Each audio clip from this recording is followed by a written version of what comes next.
Bonjour chers internautes et abonnés de la grande chaîne GLTV Monde, votre chaîne du moment.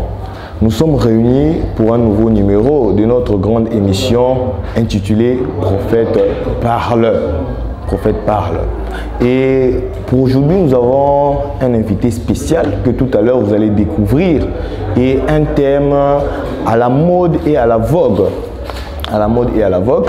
Et pour commencer, nous aimerons déjà, à tout Seigneur, tout honneur, commencer par remercier le bon Dieu qui nous a accordé le souffle de vie, qui nous a maintenus à vie.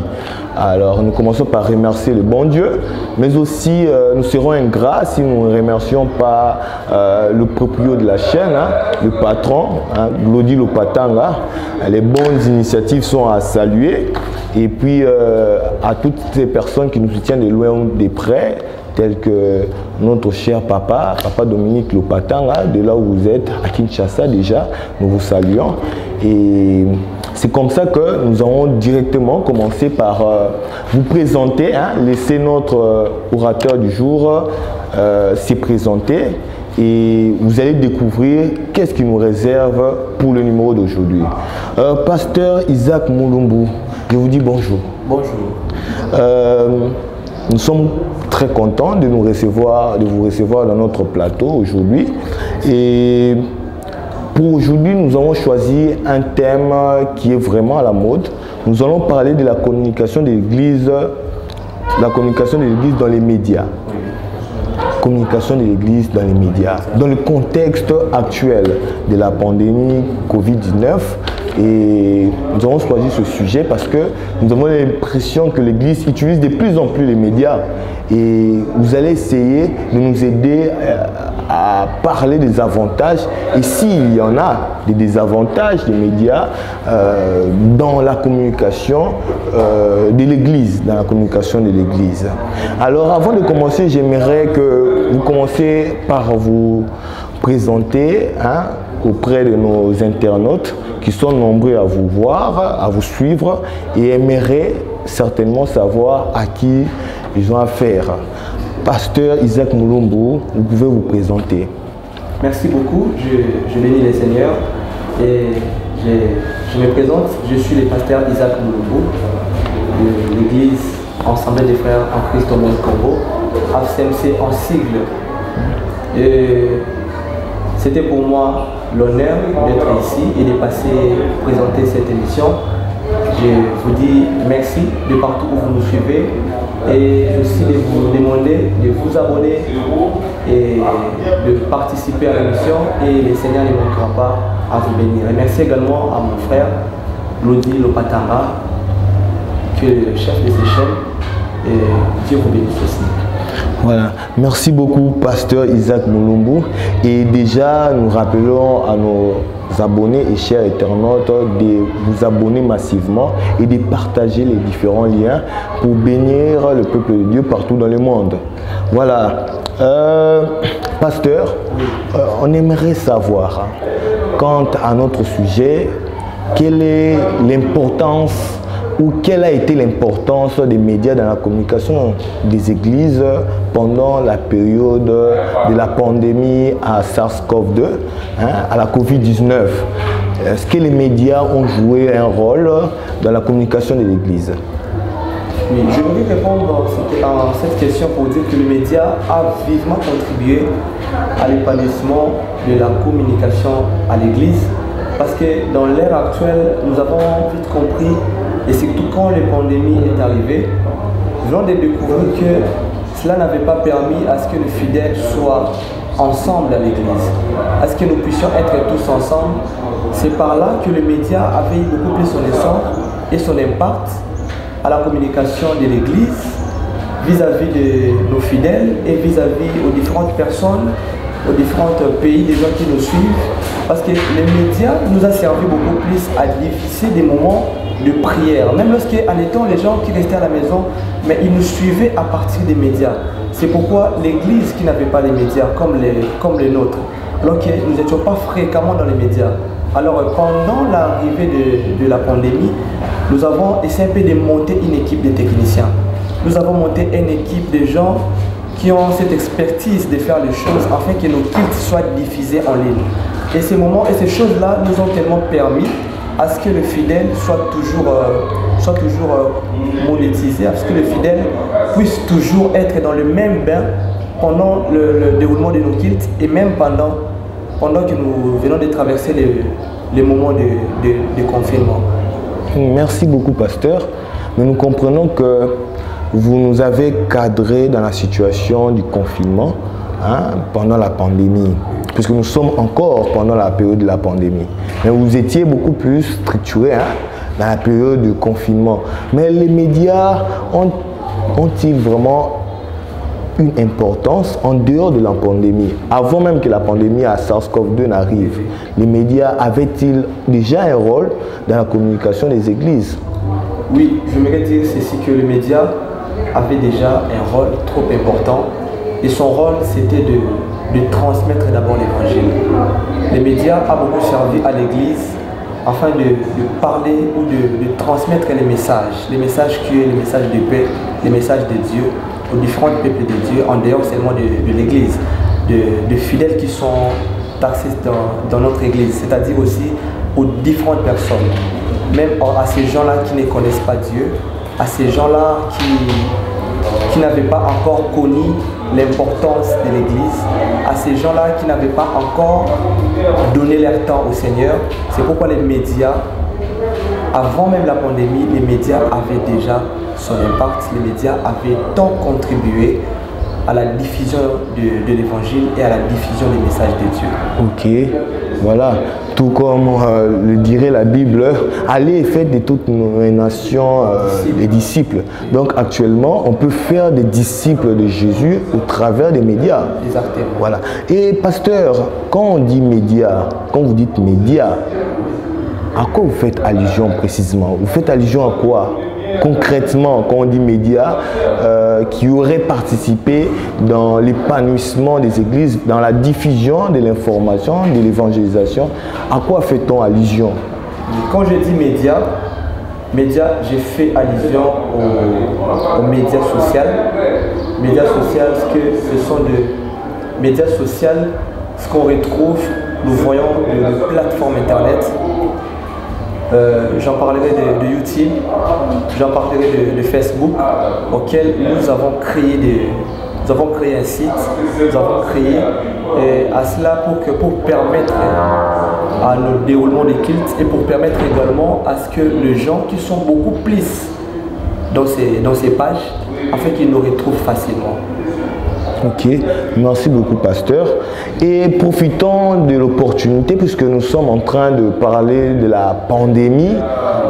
L'Église joue-t-elle un rôle dans la sensibilisation des croyants dans le respect des mesures barrières? Est-ce que nos églises véhiculent l'info pour dire aux fidèles de sensibiliser, ou sensibilisent-elles les fidèles à respecter les principes des règles barrières? Oui, déjà nous l'avons vu. Nous l'avons vu dans l'église du Congo où les autorités du pays, ils avaient établi un système où dans telle ou une église, là où les mesures barrières ne sont pas respectées, c'est que cette église-là va être censurée. Oui, mais là, c'est le gouvernement qui impose à l'église. Mais est-ce que l'église, de son propre gré, a institué des mesures qui permettent de lutter contre la transmission de la maladie? Donc oui, c'est par là que je vais arriver. Okay. C'était pour dire que donc, moi, dans mon église, là où je suis, donc, nous avons fait ce qu'on appelle, nous avons monté une équipe. Et cette équipe-là, c'était une équipe de gens qui veillaient à ce que les messages qui sont mis dans les médias, auxquels je venais de dire Facebook ou YouTube, des vidéos, tout ce qui a été mis dans les médias, c'était pour montrer aux gens comment il fallait vivre lorsqu'ils se retrouvent à l'église. Pourquoi? Parce que ce n'était pas facile de faire adapter un système aux gens, un système pendant une période donnée. Les gens ne se comportaient pas ici et leur donner une autre méthode de vivre. C'est-à-dire lorsqu'ils sont à l'église, ils portent le masque Avant d'entrer à l'église, il va se laver d'abord les mains. Et tout ça, il a fallu que nous puissions vraiment mettre des gens qui vont bien faire le travail, afin que les gens puissent être sensibilisés. Et dans l'équipe que nous avons montée, j'étais moi-même aussi à l'équipe, nous avons veillé à ce que la sensibilité puisse être un outil qui va permettre à ce que nos familles, pas seulement lorsqu'ils sont à l'église, mais même aussi à la maison, afin que nous ne puissions pas se perdre les uns comme les autres. Parce qu'en étant être protégé à l'église, aussi il faut se protéger aussi en soi-même, c'est-à-dire dans nos familles, dans nos relations interpersonnelles, partout où nous sommes, pour ne pas que la maladie soit propagée. C'est-à-dire, nous avons veillé aux fidèles, afin que la maladie, pour qu'il ne soit pas seulement propagé à l'église, mais aussi en dehors de l'église, c'est que dans leur résidence et partout là où ils se retrouvent, afin que nous puissions garder cette race humaine que nous sommes, qui est menacée pendant ces périodes sanitaires. Ok, merci beaucoup, pasteur.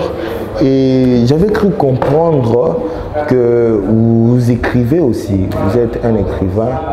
Vous parlez de quoi concrètement? Ce que j'ai écrit, ça je vais le dire comme ça, c'est un ouvrage, c'est l'idée de nos médiatisations personnelles que lorsque j'entretenais avec le Seigneur, il y a pas mal des expériences que j'ai aussi acquis à l'église, avec mes aînés, avec les encadreurs, auxquels qui m'avaient permis en fait de rédiger un ouvrage. Et l'ouvrage a parlé concrètement du baptême du Saint-Esprit. Le baptême dans le Saint-Esprit. C'est que dans le baptême dans le Saint-Esprit, je puis parler de l'expérience que je puis expérimenter moi personnellement avec le Saint-Esprit, avec le Seigneur. Parce que les choses qui est dites de l'Esprit ne peuvent que être comprendre aussi dans l'Esprit. Mais en visant de ramener les choses dans le physique, c'est en sorte que nous avons un peu donné des raisons dans ces livres-là. Donc concrètement, je voudrais dire que les raisons que nous avons données, ce sont de belles par les choses qui sont relevées dans la Bible, ce que la Bible nous dit dans Actes des Apôtres chapitre 2. Oui, pasteur, tout bon, parce que nos internautes curieux voudraient nous contacter après pour avoir connaissance de ces livres.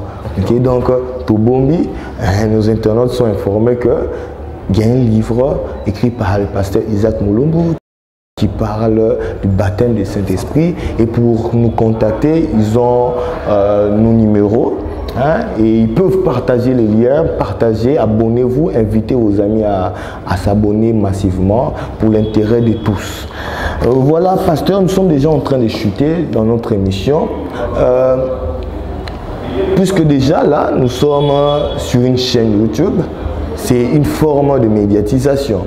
Et nous sommes en train de parler des choses de Dieu au travers un réseau social. Et donc, on comprend que les réseaux sociaux, les médias ont vraiment un rôle important dans l'évangélisation actuellement dans le 21e siècle. Plus question d'être coincé, dire que le média est forcément mauvais. Les médias haram à BT, Internet a aussi des bons côtés et peut servir à l'évangélisation. Alors, profitons de l'opportunité puisque nous sommes dans un réseau social, une grande chaîne qui est vraiment suivie. Alors, nous vous donnons l'opportunité, pasteur, un message à passer au peuple de Dieu. Prophète parle est le titulé de notre émission. Alors, qu'est-ce que vous avez à dire en une minute au peuple de Dieu qui nous suit de partout dans le monde, dans la ville de Kinshasa, que nous saluons? Alors, qu'est-ce que vous aimeriez passer comme message de la part du Seigneur à ce peuple qui nous suit? J'aimerais inciter à la fin, j'aimerais inciter un passage. La Bible nous dit, dans Jean 3,16, car Dieu a tant aimé le monde qu'il a donné son Fils afin qu'il comprenne en lui ne périsse pas, mais qu'il ait la vie éternelle. Vous tous qui nous avez suivis dans cette émission dont le prophète parle, donc ces passages est pour dire qu'à tous ceux qui l'ont réussi, même vous qui avez réussi cette émission, vous qui nous avez suivis en direct ou pendant ces moments, que le Seigneur verra sur vous. Et tout ce qui est à respecter, continuez à respecter. Tout ce qui est à obéir, continuez à obéir. Car l'apôtre Paul pouvait dire, ça sera beaucoup plus autant pour moi d'être d'abord un homme avec Dieu plutôt d'être un homme avec les hommes. C'est pourquoi je ne suis pas là seulement pour vous dire de vous être seulement borné seulement aux choses qui sont les choses éphémères, parce que les choses éphémères, c'est tout ce que nous sommes en train de passer sur cette terre. C'est que même la pandémie, même la maladie, tout passera. Mais ce qui est utile est de respecter d'abord tout ce qui est donné comme mesure. Vous veillez à votre santé, vous veillez à votre propre bonheur et le Seigneur également verra sur vous. Et aussi, cherchez beaucoup à être un homme avec le Seigneur, car cela dépendra de l'amour qu'il a pour nous, tel que le passage le dit. Ok, merci beaucoup Pasteur Isaac Mulombo, c'était un réel plaisir pour nous de vous recevoir dans notre émission Prophète Parle. Pour chuter, nous remercions particulièrement nos internautes et toutes ces personnes qui nous suivent, nos abonnés surtout, et nous invitons aux différents internautes de s'abonner massivement, et nous invitons aussi par la même occasion, tu es serviteur de Dieu, tu as un message particulier à apporter au peuple de Dieu au travers les réseaux sociaux, atteindre le reste du monde. Vous pouvez utiliser la chaîne GLTV Monde. Vous pouvez utiliser la chaîne GLTV Monde comme un outil puissant pour atteindre le peuple de Dieu partout dans le monde. Et donc nous vous invitons. Vous avez un message à passer aux enfants de Dieu. Vous pouvez nous contacter et aussi partager les liens, partager pour que le reste des enfants de Dieu puissent bénéficier de cette grâce qui est d'écouter les hommes de Dieu. À l'occurrence du pasteur Isaac Mulombo, mais aussi j'avais cru comprendre, pasteur, que vous êtes écrivain, donc vous avez écrit un livre. Est-ce qu'il y aurait-il d'autres livres en perspective? Donc le livre que je venais de publier au mois de mai du mois dernier de cette année. Donc il y a aussi un livre qui sera bientôt publié. Qui s'intitule comment? Qui s'intitule Mégacellule. Mégacellule. Mégacellule, oui. Ah, oui. Mégacellule. Oui. Ah, pasteur. Oui. Donc, Mégacellule, cellule en anime. Donc Mégacellule, c'est que l'église a des cellules. Okay. Donc dans chaque église, il y a souvent des paroisses et des sous-paroisses. C'est comme la cellule, une cellule de prière. Donc méga, c'est ce qui équivaut de voir la majorité, là où il y a les foules. C'est-à-dire, pourquoi méga cellule? Parce que le Seigneur ne nous appelle pas seulement à rester à un nombre restreint. Nous pouvons être cellules de prière en dehors de l'église, mais nous pouvons viser aussi à être aussi à une majorité qui peut... Oui, mais Jésus dans son évangile, il ne s'adressait ou ne cherchait pas forcément la foule, hein, puisque c'est à cause parfois de la recherche de la foule que certains hommes de Dieu, ça mélange les affaires de Dieu avec autre chose juste pour avoir la masse. Mais là, vous nous parlez de la méga cellule. Quelle serait l'importance de cette perspective d'avoir beaucoup de foules et tout ça? Exactement. Cette perspective va répondre à ces questions d'hier. À ces questions parce que ce sont des questions qui se posent déjà quotidiennement. Parce que vous savez, quand vous avez dit que Jésus n'avait pas carrément aspirer à la foule, non. C'est parce que si Jésus n'avait pas aspiré à la foule, c'est que l'église primitive, ce qu'avaient les apôtres qui étaient restés, l'acte des apôtres, où la Bible nous dit, la Bible ne peut pas nous exposer, nous dire que lorsqu'ils sortaient, lorsqu'ils priaient, lorsqu'ils se rencontraient, lorsqu'ils étaient dans la rue, ils prêchaient jusqu'à éteindre plus de 2 à 3 000 personnes, âmes gagnées. Pourquoi la Bible aurait pu nous donner ces explications? C'est pour dire que Dieu a besoin des gens. Dieu a besoin des gens. L'église ne peut pas seulement se limiter là où on peut citer le nombre de gens, mais l'église a aussi besoin de personnes qui peuvent aussi remplir. Parce que les champs, il y a la Bible qui nous dit les champs est vaste, il y a trop peu d'ouvriers. Nous sommes là pour chercher. Nous sommes là pour parce que ce sont les hommes. Pour atteindre toutes les nations. L'objectif, c'est atteindre toutes les nations. Et faire des Donc, chercher à atteindre les foules n'est pas toujours mal. Et cela doit se faire à l'aide du Saint-Esprit et non pas par les canaux. Les prêcher, mais au Saint-Esprit de convaincre ces personnes. Ok, voilà. Merci beaucoup, pasteur, pour toutes ces amples explications. Nous pensons que toutes les équivoques qu'il y avait quant à la foule, il ne faudrait pas viser la foule, puisque c'est maintenant la mentalité de certains hommes de Dieu qui taxent les hommes de Dieu qui veulent atteindre les foules pour dire que Jésus lui-même ne cherchait pas les foules. Non, on a compris que l'objectif ultime, c'est atteindre toutes les nations. Toutes les nations veut dire le monde entier. Et ça constitue une foule. Merci beaucoup à nos chers internautes pour votre patience. Nous invitons à rester branchés dans notre chaîne GLTV Monde pour les différents numéros qui se feront en perspective.